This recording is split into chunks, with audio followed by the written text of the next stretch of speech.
All right, so in today's video, we have an interview with a Venezuelan immigrant. Um, she left her country back in 2014, and obviously, with the capture of Maduro recently, there's been a lot of controversy as to, the U.S. getting involved in Venezuela and, why the capture, and a lot of people protesting as to releasing them. But as you've seen, there's been, a lot of back and forth, a lot of Venezuela celebrating as to what happened, the capture of Maduro, and they're seeing this as a potential chance as to seeing a brighter future for them. So we have, like I said, we have this interview, and let's see what she has to say. Again, I know I just asked you this, but I'll kind of ask it on the record now. About how long ago did you leave Venezuela? It was about 2014 when my son was 1 year old. I couldn't stay more because I was in a point where if I didn't have diapers and we couldn't buy them, or anything, and I had to hey, I have milk, do you have diapers? So we started trading things to try to survive, and I just didn't want to put my son through all of that, so I thought that the best thing was trying to leave. Okay. Just make sure you're still in frame. Perfect. And I know you said that you had some family that still live in Venezuela. I have a lot of family that is still live in Venezuela. I have uncles and aunts and cousins. My brother, my younger brother, he still lives in Venezuela. Now, obviously, I know everybody in the world, and I'm sure your family in particular, have been watching the news of what happened over the weekend in Venezuela.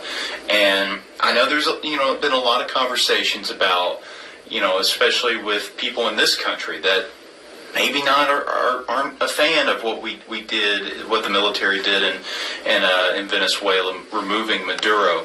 But from what I understand, there's a lot of Venezuelans that are ecstatic with the way that this Okay, so we need to set a record and make it clear in here. Of course. And this is the most important thing. 100% of the Americans that are against what happened in Venezuela are not coming from experience, okay?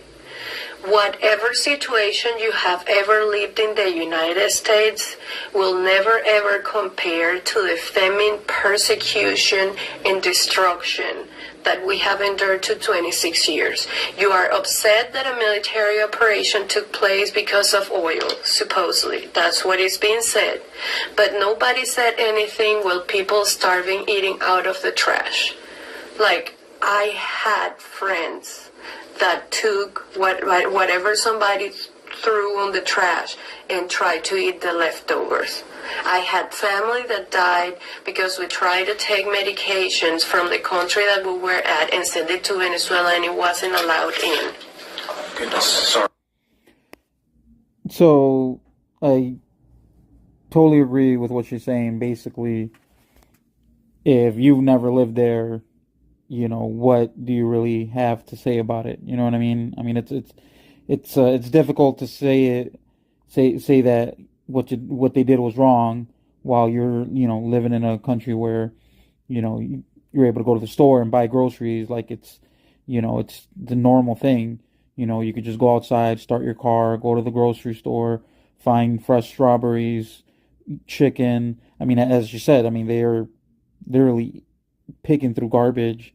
And I'm sure, I mean, and that's the thing. I've never been out there, but I was going to say I'm almost sure that perhaps it's not like that everywhere. But again, I can't say because I've never lived out there. I'm not out there now. I haven't been out there for the last 20 years. She's the one that knows. An American that hasn't lived the terror of socialism will never understand what is going on right now. I don't care if you have a master's degree in whatever. Unless you live it in your own skin, you won't ever understand it. And I think it's terribly disrespectful for anybody to tell Venezuela how we should react to that. I think it's terribly disrespectful to the people that have died. saying that Maduro shouldn't be where he is. In 2011, and this is out in the news, like you can confirm what I'm about to tell you. In 2011, there was an overpass that is called Yaguno in Venezuela, in Caracas. And the people that were walking over that underpass, I was there with my mom. We were in the protest. We started to get shot at from the top, and the order was that anybody that was wearing the flag as a shirt or anything, we were to be shot. And one of the people that was shooting down at protesters, at Venezuelans, was Maduro. He was one of the people shooting down, and that is proven. And there are photos of him attacking people. So you cannot tell me that he shouldn't be there. Now, he's there. There are so many other things that he has done that he's not paying for. But America is making him accountable for the things that are threatening directly Americans, like drug charges and everything. It's just the opportunity that we have before other crimes. He can at least pay for some, and we can have hope in freedom. When I saw the news, it was 5 a.m. I woke up and I read it and I couldn't believe it. And I was like, no, this is impossible. Let me read again. I just jumped and started screaming and crying. Call my mom, call my brother. I mean, we are happy. This is what we prayed for. This is what we dreamed for. We are not free yet. We need America to stay in Venezuela until all of the other bad guys are out. But without America, this wouldn't be fathomable. Like, it's just insane. Now, obviously, your family's still there. Yes. Very powerful stuff. Very powerful. I think you've answered. I think you've answered everything that I've been going to ask, but is there anything else that you would like to add that maybe you haven't said that would be really important? I talked to my brother this morning that lives in Venezuela, and I asked him those words. I said, I'm having the opportunity to talk to somebody about the situation in Venezuela. If you had the opportunity to talk, what do you want me to say? And he said, I want them to know the truth. In here, we don't have a future. When we work, we don't work for a home, we don't work for a car, we don't work for future plans. I would love to have children, and I can't. Not because I physically can't, but because we cannot afford it. We work for survival, and sometimes that doesn't even happen. So the real reality is, as long as America continues on help, there may be a future. I may be able to go and see my brother again. Hey, it's so strong. I have constant nightmares that I am ripped away from my husband, and I'm sent back at Venezuela, and I'm terrified of what they are going to do with me.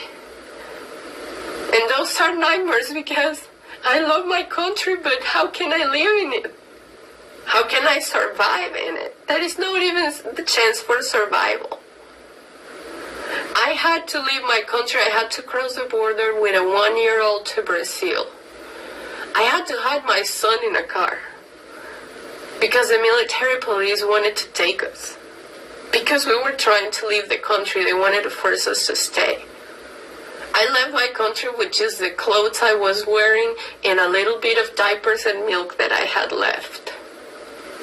Don't you dare telling me that this is not a reason for celebration. When I first come into the United States, I cried and had to turn around to my husband and ask him to please help me to open the shower because I didn't even know how to open the shower. When I walked into Walmart and I saw so many options to eat, I couldn't believe myself. Our reality is different. We want to live. And you guys have everything in this country. more than you could ever imagine. And I just wish that you could love it a little bit more and respect it a little bit more. Because if I had to give my life for America, I would.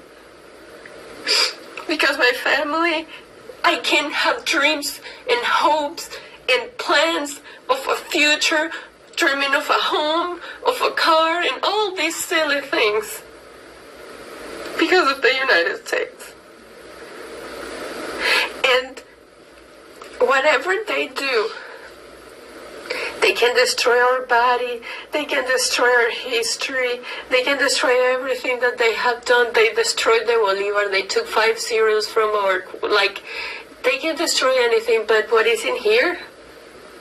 What is in here? The things that we lived through, that we survived through, they will never take it away from us. And there will be a day that as a family I'm going to go and hug them all again. And we're going to say that we make it. And that's because real men in uniform went and took that man away. And that is the truth. I'm so sorry. No, it's okay. Here, let me,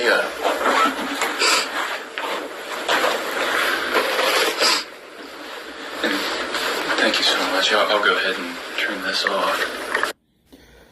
So that definitely got a little emotional towards the end. I mean, you could really hear it in her voice. I mean, it's true, you know. I think a lot of people definitely take for granted what we have because, you know, it's just the everyday norm where some people, I mean, as she described, I mean, she didn't even know how to turn on, you know, the bath. I mean, obviously, you know, their showers out there are probably different, or, you know, something, you know, very homemade outdoors or whatever the case might be, or just something as simple as walking into a Walmart and just being, you know, amazed as, again, being able to see pounds and pounds of strawberries and tomatoes and onions and, you know, apparently, you know, wherever she was from, you know, that wasn't the case there. So, again, my opinion on the whole situation, you know, I obviously I'm from the U.S. You know, my background is from South America. So you know, I had lived out there years ago. I got family out there, but you know, I believe, you know, America isn't just going to make some decisions, you know, based on a whim or based on, you know, making bad decisions. I mean, as you said, she would die for this country, so. You know, you have to trust in our government to a certain point in these types of situations. And I mean, again, it's not like they just did this overnight. I mean, they did do it overnight, but I'm sure there was just a lot more intelligence and investigating and, you know, for full, thorough planning before that took place. So, but yeah, what are your thoughts now that you've seen this video and seen, you know, the reaction for an actual, you know, Venezuelan? Like I said, I'm not sure if she is a, you